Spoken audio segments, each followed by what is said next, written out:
Yes, good evening to everyone who will be watching this channel today.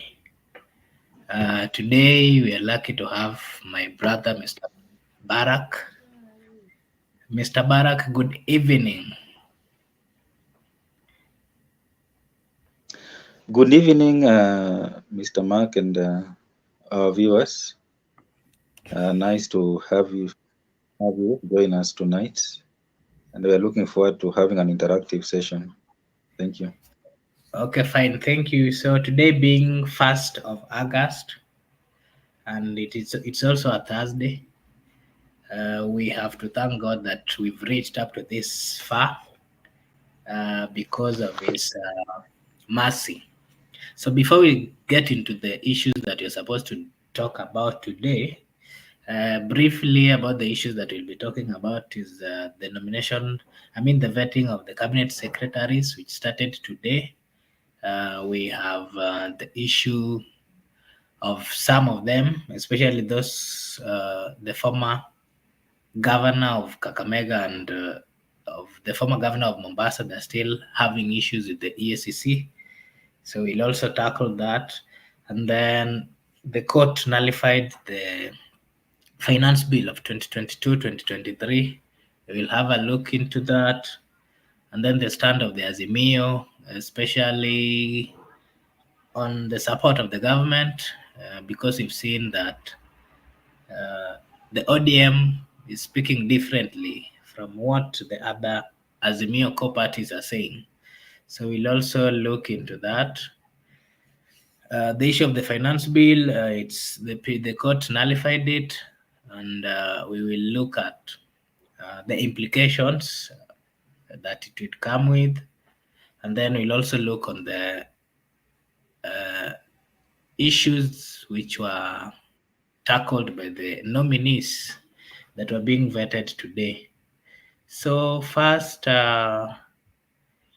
maybe I'll take this opportunity to give Mr.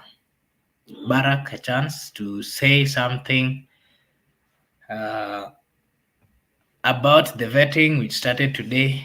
Do you think they are on course as per what the constitution says?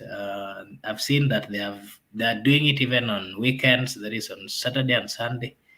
I think the president is having a lot of pressure from the people because the dockets are kind of not functioning. Mr. Barak, what's your take on the government trying to do the government through the parliament? They're trying to fasten the whole process of vetting. Well, thank you so much, Mark. I think the government the executive is trying to hasten this process so that they have the all the CSS in place. I think it's good so that we see how they are starting to move and the difference between this executive and the previous executive. So I don't think there's anything wrong with that. It is in a way to show that the executive wants to be fully constituted and so that they can start serving Kenyans as expected by the constitution. And in terms of vetting, I saw today they vetted around 5 CSS today. I didn't see anything new apart from what we are used to seeing Parliament being a rubber stamping of the executive. From those CSS who are vetted today, the nominee who are vetted today, okay, I didn't see one who's really struggled answering questions from the members of Parliament. They tried their best, and I think even those who are there, like Kindiki, like Tuya, Soipan Tuya, they tried to argue their case. Even Alice Wahome, uh, Yeah, okay. and the Before we get into that, allow me yep. to remind the people of Kenya that today the suitability test that was being done by the National Assembly around 5 five cabinet nominees went through the process. The first one was the interior nominee, that is Kithure Kindiki, was the first to appear.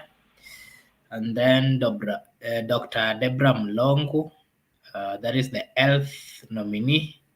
And then Julius Ogamba, education nominee. And then Soipan Tuya for defense. And then Alice Wahome for water. I think these are the number of cabinet nominees who appeared before the committee today, and they were tacked. They were given some questions. They were asked some questions. They tackled differently. So maybe before I give you, Mr. Barak, a chance to start dwelling on the specific cabinet secretaries, allow me to also let the people of Kenya know that the first nominee, that was Kithure Kindiki, is 52 years old, and when he was first appointed to become a cabinet secretary, his net worth was 694 million, and today when he was, I mean, it was 544 million. And today, when he was being vetted, he said that it had increased to 694 million. So that's a lot of money. I think that also tells us how much and serious these people in cabinet secretaries, how wealthy they are. And also that will brings us to a question where we were told by the president that the government was going to be formed by Mama Mboga, watu wa pikipiki, and the low people in the community. But we are not seeing that. We are seeing millionaires who are almost becoming billionaires. So in the questions that he was asked, he said that he was asked issues to do with the protest, and he said that how he would manage the protest. He said that he would designate protest areas. That is, if he's reappointed as the cabinet secretary. He was also asked about the KDF, and he said that the reason why they had the KDF on standby is because they had seen a group of people who wanted to vandalize and that threatened to burn the state house. He was also asked if the Haiti, taking the police officers to Haiti, had made the police had made the police not get to a point where they were now unable to tackle the protesters. He said that had not really affected their operation. And again, he also said that in 21 months, he managed to reduce banditry by more than 75% in the country. He was also asked why the police were. There was a number of people who were killed, and he said that he was asked if the police who killed these protesters would be held to accountable. He confirmed that the individual responsibility will be looked into, especially those who killed the protesters, because the police, according to him, they have a responsibility to use their firearms in accordance with the law. He also promised that there will be no backlog and they will issue passports within 7 days. I think those are the specifics of Kithure Kindiki. This will then bring me to this question. Mr. Barak, we are Kenyans. We've seen that, especially on this issue of passport, when Kindiki got into office, passport would take, I remember I applied for one. It took almost 8 months. And then when he came, he somehow tried to fasten the process, of which we congratulated. But then after some few days, everything stopped. And again, even in his dealings, when it comes to representing the government in that docket, he used to first do things, and then along the way, he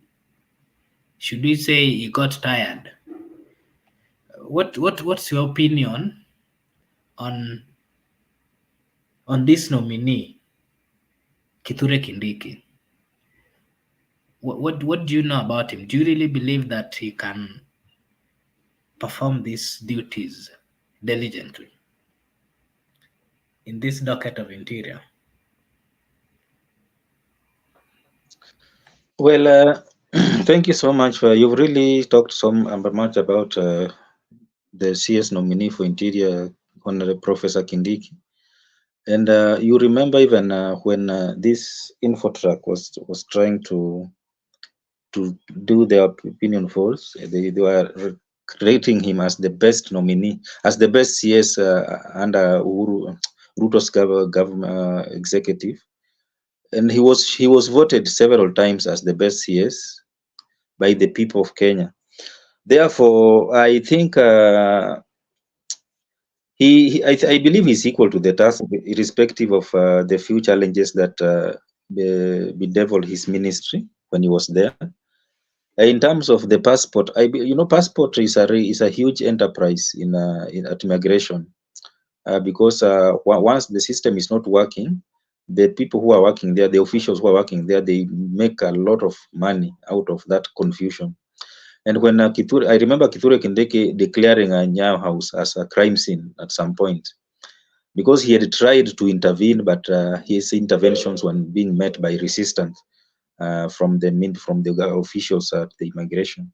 But eventually, he said that they've acquired new printing machine, which really sorted the issue of backlog. And right now, I believe passports are being produced at a very fast rate. That I also applied in 2013. I applied in April 2013, and I received my passport in January 2024. So this is the backlog was real, and many people missed the opportunities abroad because of that. I went to Nyayo House more than 5 times to follow up on my passport, and I used to find people there crying that their job opportunities have been has slipped them because the passport is not coming out. They don't know anybody. They don't know anybody at the immigration, so they come. They're told wait for the message. So I believe that has already been sorted. In the issue of police brutality, I just hope that IPOA will deal with that, and the police service will facilitate IPOA with whatever they need, so that any police officer who might have committed a crime will face the full force of the law. In terms of the the his wealth, Yes. he said that some of his money, the reason why his wealth has increased, it is because his net worth has increased because of his I believe he acquired some good earning from his law firm. So he Yes. Yes. argued that most money has come from his law firm. So this is, and I also saw that other nominee were also like, so it's like Tuya also, her net worth has already increased. So to Kindiki, I think this is just an example of how professionals are making money in this country. Because if he has a law firm and is making money, I don't think we should associate that with his position as the CS. Because I believe we have so many cases in this country, and when we have so many cases in court, I believe lawyers make a lot of money out of that. You also talked about the president promising of forming a government of Mama Mboga. That is making it so simplistic that we imagined that we will see a Mama Mboga being appointed as a CS. Being in government doesn't mean that you become a CS. The government is so big, and expecting that we will have someone appointed from Gikomba selling mutumba or vegetable to become a CS. That was expecting too much from a president, because ministries are run by professionals, competent individuals who are supposed to deliver. So it's not just a matter of having somebody there to represent a certain constituency, but in terms of delivery, they are not able to deliver. That will also be a problem to the appointing authority. Okay. Yeah. So the next nominee was Saipan Tuya nominated to the position of for defense.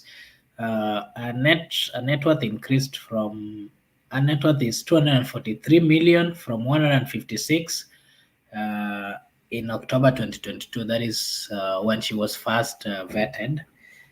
She was asked several questions concerning her docket, and she said that she will evaluate the standard operating procedure on KDF recruitment to ensure that it adheres with integrity to curb corruption. She also said that she will ensure internal and external aspect of KDF deployment are in balanced proportion, noting that the core mandate is territorial borders. She also said that she was asked about the recent deployment of the KDF. She said that the Gazette notice is still alive and she will assess the situation given that the normalcy has been restored. Yeah, so Saipan Tuya, she was in the docket of forestry, and most Kenyans heard of her. She's now been appointed to the cabinet secretary to be a secretary of defense. What's your take on this, on Miss Saipan Tuya, before we go to the next one? Well, so in Pantuya, her being a CS nominee for defense, I don't think that was one of the best decisions, because even she admitted that she has no experience in terms of military. So I believe the president could have done better than giving us Soipantuya to lead the defense. So I don't have anything much to say because I know she's not competent enough to lead the defense. That is my Okay, view. okay, thank you. The next one was Julius Ogamba. Julius Ogamba, together with the former cabinet secretary of education, they vied together the position of governorship. He was the deputy uh, of the former cabinet secretary. Now, my question to you, I think first let's look into net worth is 790 million. He was asked about the JSS, and then he said that grade 9 will be domiciled in primary school. He also said that it will facilitate sanitization of CBC so that the people can understand it. It is true, so many people still do not understand how CBC operates and works. He also said that he will discuss with the teachers' union so that they can come up with a solution to the strike. I think we've been seeing so many strikes, and there's one actually that is planned that is coming up in the next term. He also said that he would urge the union to agree on a deferment plan or non-financial based CBC until they sort out issues of revenue. He said he would introduce an online system that will capture all learners' detail from admission to ensure that transparency in the government and education funding. What's your take on what do you think about the nominee for education, Julius Ogamba? Will he deliver? Is he fit according to your analysis for that position? I think Ogamba, time will tell. Time will tell. I can't say he's not competent to lead the education. But in terms of CBC, I don't think he understands what is going on with the CBC. By the fact that he said that grade 9 will be domiciled in primary schools, it means that he does not have the clear understanding of what's happening on the ground, the pressure that the primary schools are having because of capacity. Having in mind that initially grade 8, the previous class 8 used to go to high school after class 8. So when you say that they're going to be domiciled in a primary school, and what about the capacity? Because now it means that there will be no form ones, and there will be the high schools are going to miss out in form ones placement. So there's going to be space in high school, but now the pressure is going to be in primary school because now they have one class that it was not there initially that they're supposed now to deal with. So which one is easier? I think he should not make pronunciations like that without having clear assessing the situation on the ground listening to stakeholders, the NAD, the CUPET, the parents associations. And sometimes minister, these CSS think that they know it all, but you cannot work like education is very critical. You cannot work or in isolation. You need to engage stakeholders. For you to understand what's happening, you need to engage stakeholders. We have a big problem with the university new funding model. I don't know if he what we'll do about, because that is something that is really affecting thousands of students right now. It is an urgent issue. The issue of grade 8 is grade 9 in being domiciled in primary schools. It's an urgent issue. So he needs to come up with very clear plans, because time is also is not on his side, because grade 9 are moving into grade 8 are moving to grade 9 next year. We only have few months, only one term left for them to move. We also have from first years reporting this month. From this month and the next month, we have a problem with the funding model. He has a lot on his table, so I don't think he has any time to celebrate the nomination. So I just hope that he will deliver, because education is very critical. If he fails like Machogu did, then I think we are going to have a big problem in this country, because if education fails, then the society also fails. Okay, thank you for your remarks. The next is Deborah Baraza, CS nominee for health. She's 41 years old. Her net worth is 455 million, shared with her husband. She was asked several questions, and these were the answers that she gave. She promised to support the creation of National Health Service Commission, that should bring back Linda Mama program once SHIF is rolled out. I wonder how SHIF would be rolled out, and even the court said that it was not constitutional or even legal, because the whole process of making it, the court termed it as the people of Kenya were not involved. She also said that she would implement health information system to enhance accountability. Uh, she also said that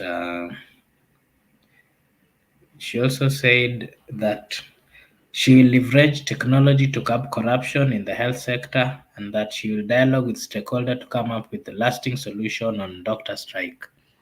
Yeah, so I think Dr. Deborah Baraza, she has a tall task. She has a long way to go, being that this is the only sector that deals with the life of the people. What's your take on her appointment and her vetting today? Well, I think she tried to answer questions according to the best of her knowledge, but there's things that she does not really understand, like the issues of SHIF and why she was trying to say that she will roll it out. I think she will just if she gets the position, she'll need to engage stakeholders to ensure that whatever the policy they come up with, it will not be blocked by the courts again. Because the question that many Kenyans are asking, why change from NHIF to SHIF? Why change? Because if NHIF is not working, why can't you just change the personnel? Why can you just, if policies are not working, why can't you just change the policies? Why should you change the whole institution into another institution offering the same services? So that's a question that Nahumicha was not able to answer. And I think Baraza can find herself in the same situation Nahumicha was in if she's not able to clarify to Kenya, because people don't understand, why are you forcing us to register for something new? Yes, you also have our details. The government have, NHF had all the details of people who are contributing to it. So I don't know, and there's a report that people are not registering for SHIF because even it is not clearly understood by the population. So she has a lot of work to do, just as you said, because public trust also is very important. Because for her to have succeed in that shifting, people must earn the trust of this ministry. And I believe her table is also full, just like that of Julius Ogamba.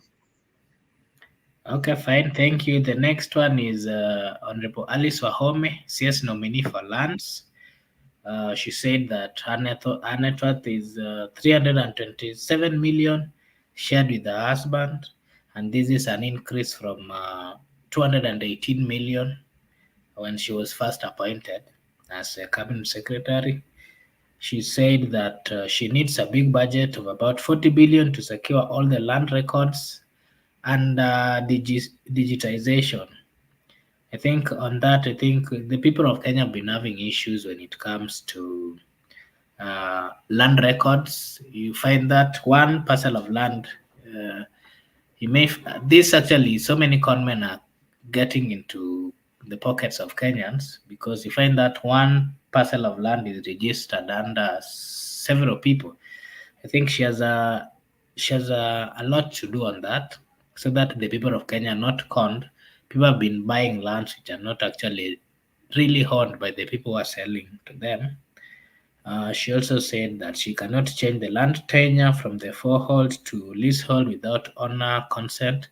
I think there was that proposal in the finance bill, and that is one of the things that it is being said that the people of Kenya misunderstood that the government wanted to start leasing uh, several government properties.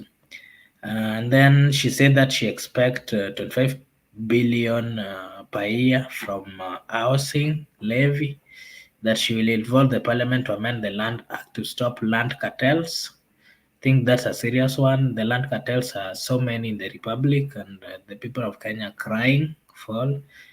She said that she would repropose a levy on freehold lands situated in cities, and that the affordable housing program will be extended to rural areas if approved by the court. Yeah, we've seen that even the financing that the bank that the banks are doing, some of them uh, they're not allowed to by the KMRC. They're not allowed to build, or they can't be financed under the affordable housing in the rurals. I think that is one thing that they should also change because not everyone wants a house in the city. Yeah, so what's your view? What's your take on her, the nominee for lands?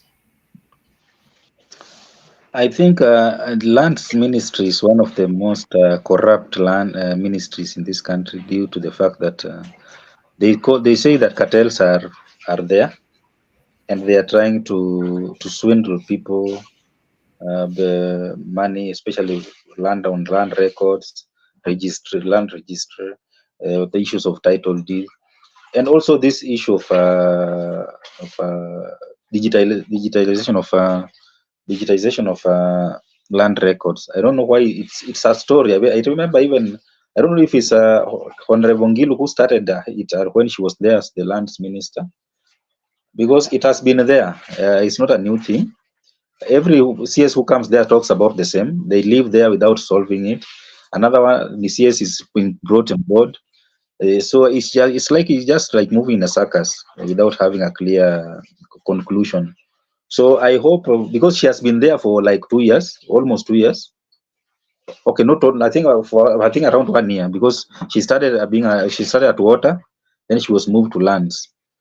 I hope she knows what she's talking about right now and she's going to implement that because there is no time for honeymoon again.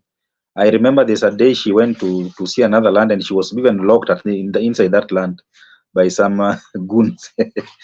And land issue is very in Kenya is very very emotive because of the value that is placed on it. On the issue of affordable housing, I believe she has a lot of work to do when it comes to affordable housing because even the court has a problem with affordable housing. Everybody has a problem with it. I don't know why they are forcing it on down the throat of Kenyans when everybody is not willing to be part of it, but they have really forced us to be part of it. I hope they are going to win the public trust in terms of as far as affordable housing is concerned, so that the project is owned by the Kenyans. It's not just seen as a Ruto affair, because once Ruto vacates office, it's also collapse with his exit into office. If any government project or program should be owned by the people, because it is the people who owns all these things. Once you do it in isolation, then you do not meet the objective of the program. Yeah. Okay, thank you so much on this analysis on the vetting of the cabinet secretaries. We would continue with it after some of them will be presented before the committee. So maybe my comments on this cabinet secretaries, I think those who are vetted, if suppose they are approved, they have a task to work for the people of Kenya. The people of Kenya expect much from them. We've had problems as a country, and this has made us go to the streets of the Republic of Kenya. I think for them to avoid these kind of things, because you remember when people are going for demonstration, it slows the growth of a country and even the economy. So they have to ensure that they work as per the constitution. The level of integrity must be high. Chapter 6 must be also put in place. They have to adhere to that so that we don't get into these problems or messes that we are having as a country. So ours as people is to wish them well, and yes, we expect them to do what the people of Kenya wants from them. Yes, Mr. Barak, maybe now going to the next question that I want us to also tackle. We've seen Kalonzo Musyoka.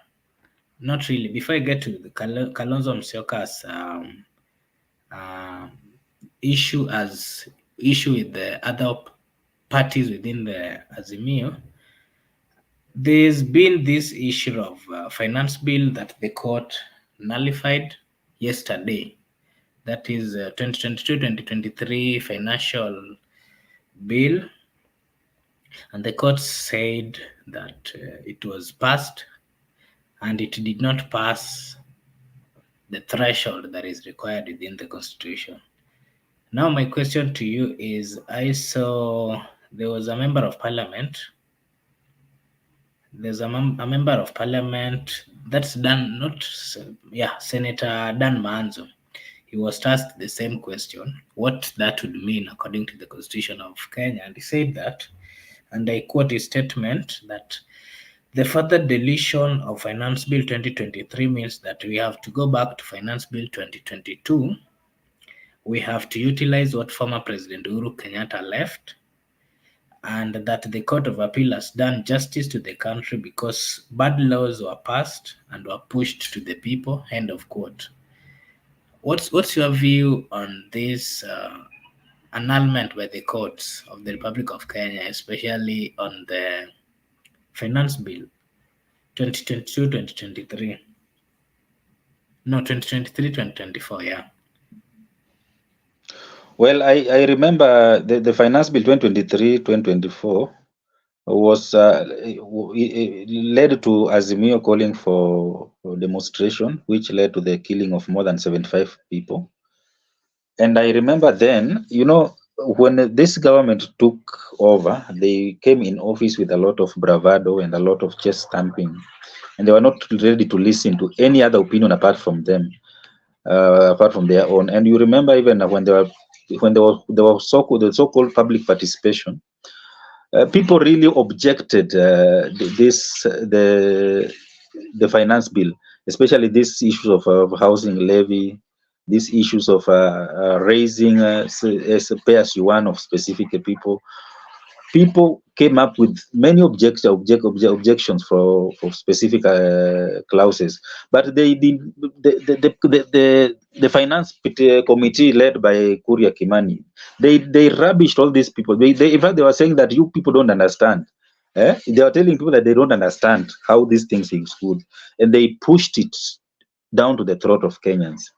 And you remember they were trying to do the same in 2024, but now this time people said no, it's not going to work. So it's a problem that started then when they came in office. It's not something new. So I believe the courts they did justice to the people of Kenya, and it is time for this government to ensure that public participation has taken place effectively, not just for the sake of it, not just as a formality, because that is where the problem comes in. Any process of lawmaking, public participation is very key. In fact, it is the backbone of lawmaking process and in a democratic society. Therefore, I concur with the court's verdict, and I think the only thing that I don't agree with them is when they say that no one should expect to be refunded tax that they've already paid, because I know that could have opened a Pandora box. But it's okay. More going forward, the government should respect that verdict and revert back to Finance Bill 2022. Mr. Barak, reverting back to 20 Finance Bill 2022, what does that really mean? Because we are currently, we were expecting that we'd be having now another finance bill that is 2024, 2025. But again, this was rejected by the people. What does this really tells you about the government in power? Since William Samoei Ruto took over the presidency, his first finance bill was actually rejected by the court. And again, the second one was also rejected by the people. What does that mean? Does it mean that the president is trying to give the people too much pressure and is doing it without consultation of the people of Kenya? But again, what does it mean to a country if we are now then reverting to 2022 finance bill? This was used by the former president. Does it mean that this?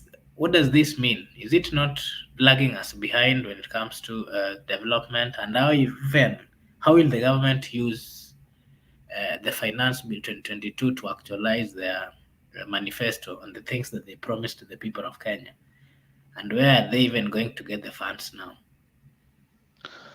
The funds are there because even the 2022-2023 finance bill, I believe Ruto was the deputy president when it was being passed, and the most important thing here is constitutionalism. Whatever we are doing as a country must be within the constitution.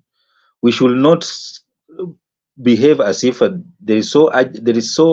have an emergency as a country that we have to ignore the constitution and operate outside the constitution.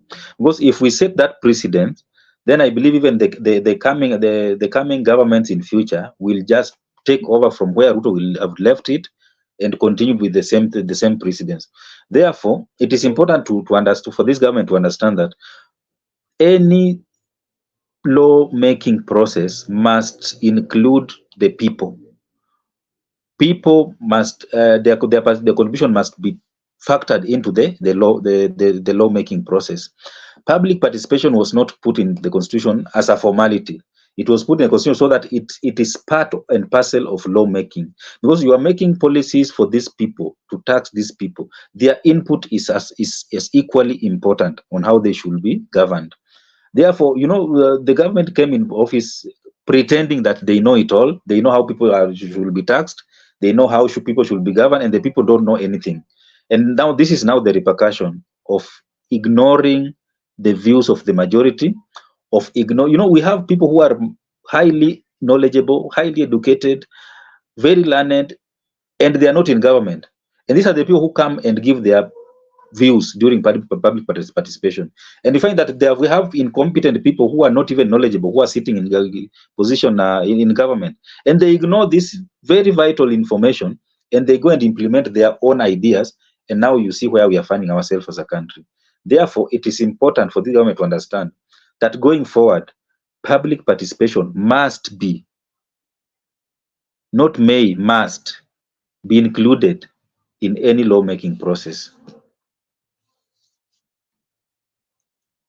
Thank you. So the issue of finance bill has been a serious one. I think the people in power they have to look into that keenly. And again, before we go to the next question, we also saw that the court quashes the proposal by the uh, COG, and that is the the body that is helping the governors. They quashed these governors. The High Court ruled that the retiring county governors and the deputies are not entitled to a defined benefit pension scheme similar to the ones enjoyed by the state officers at the national government. Now, my question to you is uh, the governors and the deputies, they had a proposal that they be treated similar to the national government officers. That is like the CS, the cabinet secretaries, I mean, and the PS, the deputy, and the president. They wanted that if they are going home, they be given a hefty hefty benefits. And the court has also said no to this. What's your take in this? I think from where I see the courts are doing a good work because anything that the people or the people in leadership are just coming with from nowhere, the court has been taking them back. I think it's a wake up call. What's your take on this, especially on the rulings that the court have been giving, contrary to the wantings of the government? I agree with the courts because we have some individual who think that joining politics is like coming to plan the resources of Kenyans. And I think you see like these governors who joined became governors at a very young age, and they are retiring in their early 40s, and now they want to be paid retirement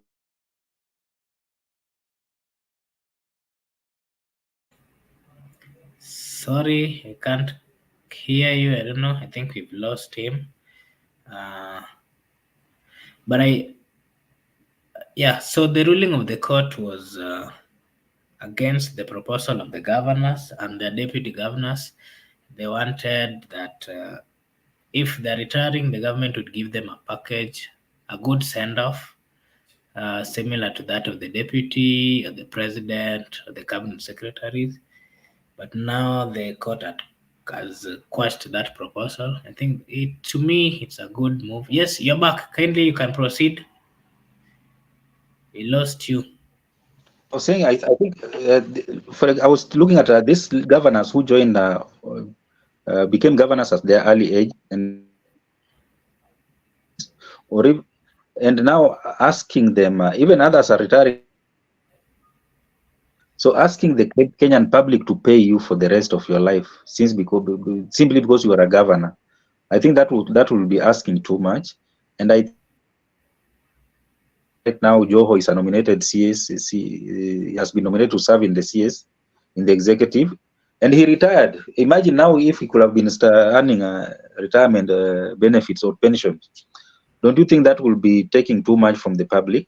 So I believe the courts were right. The Council of Governors, I think, were just becoming so greedy. So I concurred with the court for that. Thank you. Okay, thank you. On the issue of party politics, uh, we've seen, I think before I get into the party politics, we can look at this the move by the government to enact laws to regulate all religious activities. Under the bill proposes hefty fines, jail terms for those abusing religion. The bill also seeks to ban clergy from engaging in political activities. Proposed bills seek to end cultism and devil worship. My question to you, my brother Barak, is as a country, we've witnessed so many cultism that has led to the death of so many people. We saw the ones like Shakahola, where uh, so many people died. And now, my question to you is: do you really think this move by the government is going to regulate this kind of blind following, religious blind following? Is it really going to do away with it? Seen so many people these days, even those who are not called by God, they're just coming and then they start lying to people that they are giving them, I don't know what, some miracles. Then people fall to it to an extent that some of them, they're being told to fast, like the same way Jesus did. Now, some of them end up dying.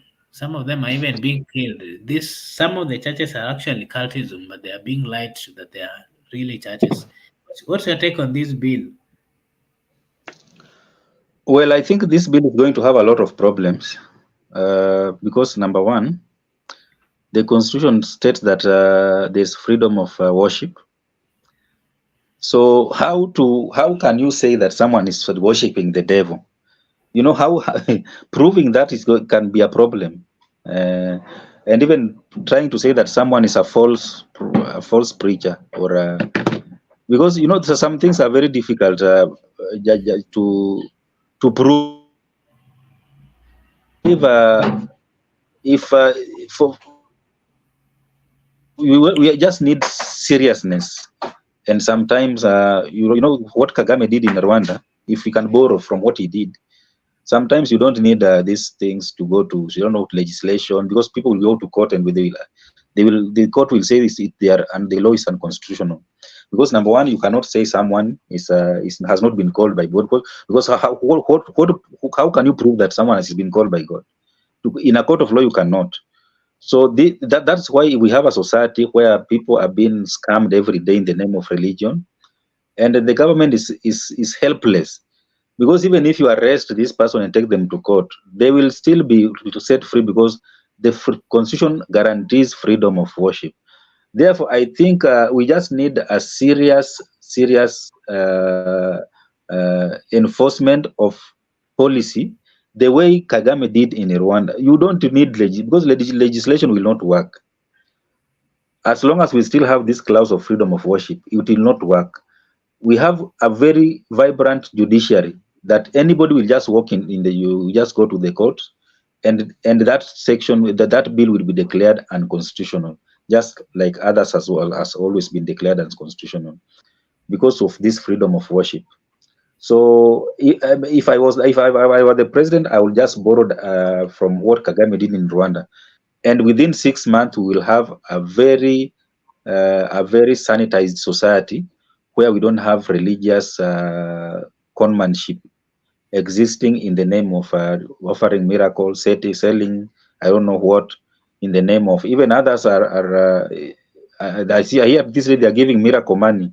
You send 200, they give you 1400. I don't know how that works. They say if you send, then it multiplies. So you can see how serious it's becoming in our society. So the sooner we deal with this issue, the better for our society. Otherwise, we are going to lose majority of our people in the name of practicing religion. Okay, very well. Thank you. Now, maybe we can get into party politics. You've seen Azimio, the likes of NAC, Jubilee, they were saying that they're still opposing the fact that ODM joined the government. And we saw the party leaders, they met yesterday. But from the sources we are getting is that they didn't actually agree on anything because Raila, in one way or another, was trying to convince their party leaders that the move that the ODM took, that those people are appointed at individual level, that and that the party is not involved. And then someone would then ask so many questions. So the issue of Azimio, there are still wrangles here. NAC Kenya had proposed that they were leaving. Again, you've seen the remaining parties within Azimio also giving ultimatums. But again, you're also seeing ODM has just pick a majority leader from their party. That's Junet Mohammed. And then new whip would be Millie Odhiambo.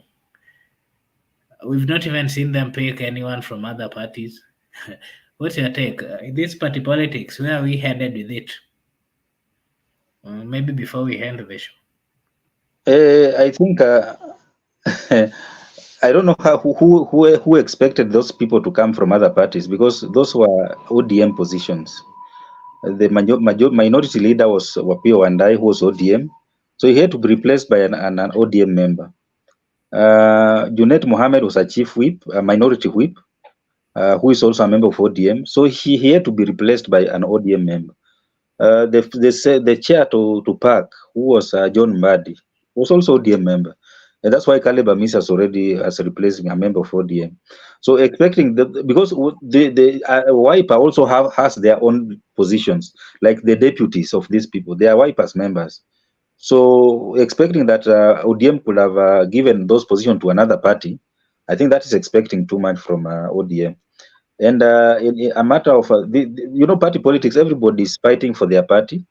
And in Azimio, you see we have parties that are not even parliamentary, you said NAC or like NAC Kenya. I don't know, PNU. Those are not parliamentary parties. They're just parties that are surviving on their own, because if you have a party that has no member of parliament, that's not a parliamentary party, because they are not represented in parliament, and therefore they only exist outside parliament. You cannot compare such parties with parties like ODM and Wiper, because these are parties that we have uh, representation in parliament. Even DAP, with their 5 members of parliament, they are represented in parliament. Therefore they will have an opinion in the floor of the house. So this issue of Kalonzo and the other Azimio leader, we think it's just a matter of time before we really understand what they're up to. Because you remember over the weekend, Kalonzo said that he's instructing Wiper members to oppose ODM nominees when they during vetting. And you ask yourself, is it just a matter of them being ODM members, or is it that they have incompetency or integrity issues? Because if you are opposing people because of political affiliation, then we are going to miss out. We are going to miss the point here, and we are not going to have a vetting that is objective. We're just going to have opposing people be based on their party affiliation, which is not a good thing for our country. Therefore, I think it's just a matter of time before we really understand what the likes of Kalonzo are up to. Thank you. Yes, we've also seen a fight for uh, filling up the positions which were left by the cabinet secretary nominees, that is the 2 deputy party leaders and the chairman. There's this proposal that Simbarati would be. There's this proposal that Simbarati would be. Is he the party deputy party leader? What's your take on this? Because actually we've seen so many wrangles within the ODM recently, them speaking on who is going to take over from the soldiers that have left them. Maybe your take on that before I give you time to give your last remarks.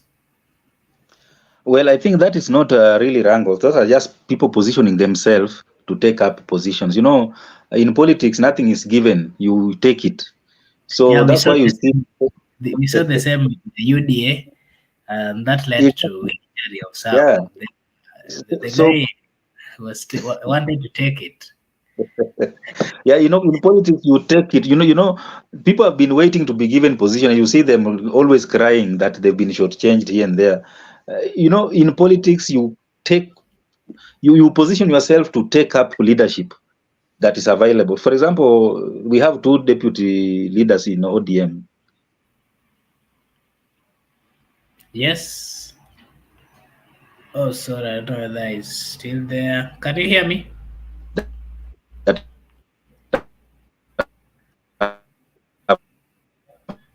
Hello. You're not. Your network is not very stable. Hello. Yes, I can hear you. Can you hear me?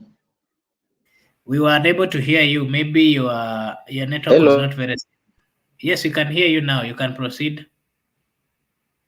Okay, yeah. So I think in ODM, if I think Simba Arati is well positioned to take up the position of deputy leader, and also Abdul Samad Sharif Nasir, I believe, also stands such a good chance of taking over as from the one that from Joho as the deputy party leader.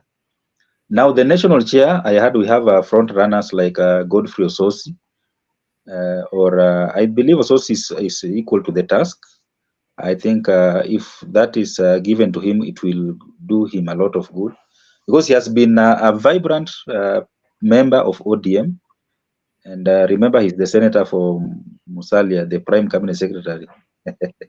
So I think he's equal to the task.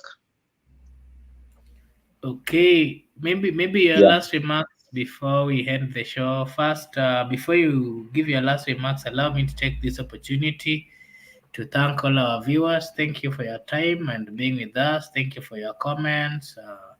Judy, thank you so much. Karani, thank you. Jeeps Corner, thank you so much for always supporting and being with us. Benson, thank you. Brenda, thank you so much. And everyone who is watching. Maybe your last remarks, Mr. Barak. Well, I believe we are we are having a very interesting time in this country in terms of political realignments, and you just saw that what happened to UDA, and I believe very soon, if it might happen also to Edwin Sifuna if he's not careful, because we are having a new political dispensation in this country. And this union between ODM and UDA is going to have casualties, and also is going to give birth to new political realignment. So it's a very interesting time for us to be vigilant as a political analyst to understand and to be able to analyze issues as they evolve. And also looking forward to engaging with our viewers so that we have a very constructive engagement as we shape our society in readiness for 2027 elections. For now, I shall say thank you for this opportunity, and also thank you our viewers for joining us, and looking forward to seeing you again next time. Thank you. Okay, thank you. Thank you so much, Mr. Barak, for coming. We appreciate you. To our viewers, we are grateful. Thanks for your support. If you're new, kindly like and subscribe to the channel. And I'll now just simply say that you have a blessed night. Until tomorrow, thank you and bye bye.